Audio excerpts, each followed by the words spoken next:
Hello gin lovers, welcome back to No Nonsense Gin Reviews with me, Bobby Freeman. Don't forget to subscribe so you don't miss any of my videos.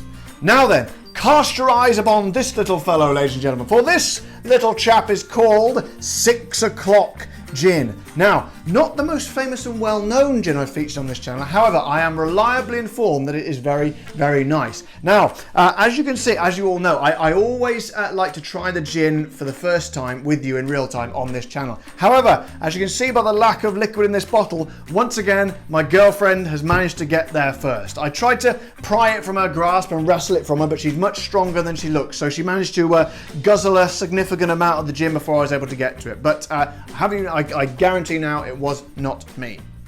Right then, so as I say, not many people know about this gin, but it's from a small town called Bristol. Well, it's not a small town; it's quite a big town. I think it's a city, in fact. It's from the city of Bristol. Let's be correct on this channel. And it was started off by Edward and Penny Kane 30 years ago. Now, Edward and Penny had a fruit farm. Okay, they'd sell fruit. That's how they made their living. So, but for a bit of a laugh, bit of a sideline, they thought, I'll tell you what, why don't we start making some spirits? They started making fruity liqueurs, and they went down very well by the sound of it. It was very popular, and they got a reasonably successful business and a nice little distillery going. Then after a while, as time went by, their son and daughter came and took over the business, Michael and Felicity, and they decided to take things to the next level, and they thought to themselves they are going to make a gin, and that they did, and they created this little fellow that we have here for you today. So let's have a little smell of the fellow. Oh, hang on.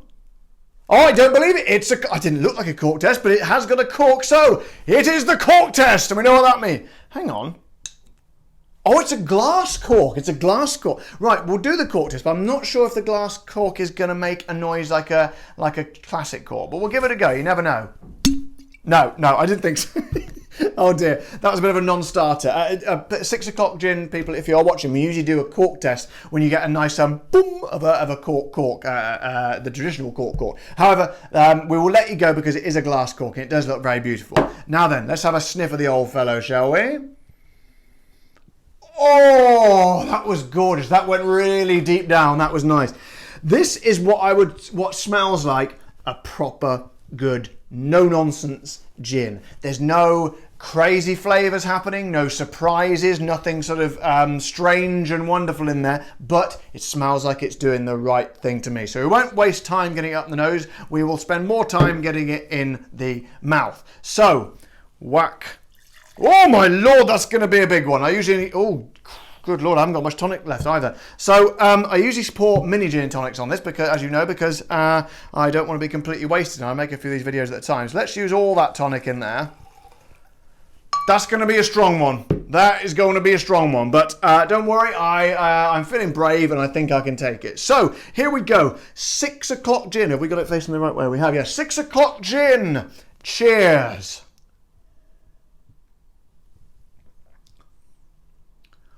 Oh, do you know what? Yeah, it is strong. But I tell you what, that's one of those gins I could drink strong. That is good. This is a gin that knows what it is doing. Straight away, you can tell instantly when you've got a gin that is just, it's not, as I say, nothing weird and wonderful, nothing crazy and out there. It's just proper gin. And let me have another little.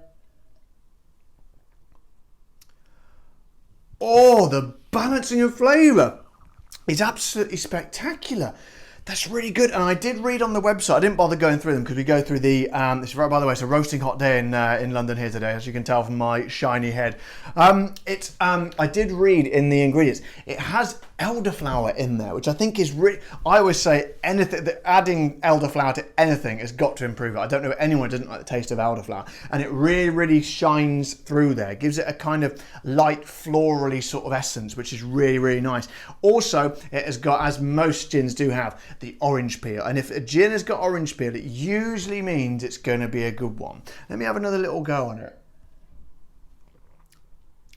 Oh yes, you know, sometimes you just want it's kind of got a little bit of a touch of spiciness in there now as well. You get a little bit different every time, something different every time you try it. But there's definitely a little tiny sort of little pinprick of spiciness in there, which kind of lifts that floralness and goes really well. But again, very, very balanced and nice. As I say on this program, sometimes you just want to have a gin that is just a gin, and it's a really good gin. You want to come home from a hard day at work, sit out in the garden, have a nice, proper gin that is no nonsense, but is just bloody lovely. And I tell you what, that, my friends, is exactly that. And I love the fact that it's a nice family-run company as well. You know, started by the family, and I'm sure they got other employees now.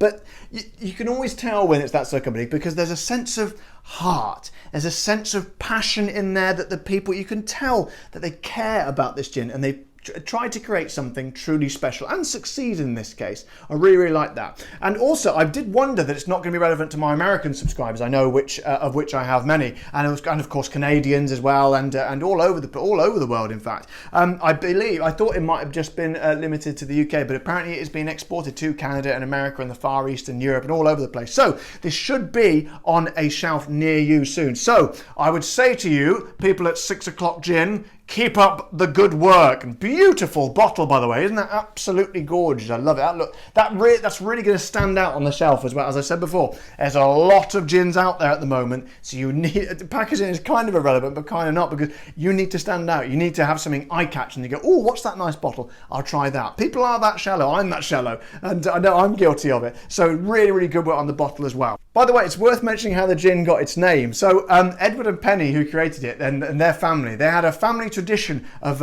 drinking gin at 6 o'clock. They would literally be waiting there with the gin ready to go. As soon as it clicked over into 6 o'clock, they would start guzzling down the gin. So they called their gin 6 o'clock. Top work.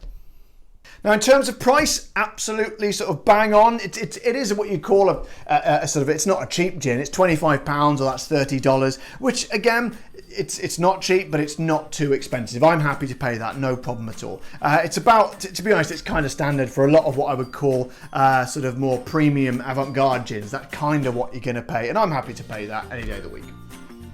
So that's it for today. Hope you've enjoyed that one, guys. I've thoroughly enjoyed making it. If you did, then please press the like button below. And if you didn't, then press it anyway. You know, why not? Be a nice person. And also don't forget to smash my subscribe button, as they say in America. And so you don't miss any of my videos. And thanks again to my loyal bunch of fans who always contribute and put very helpful and useful and interesting things in the comments.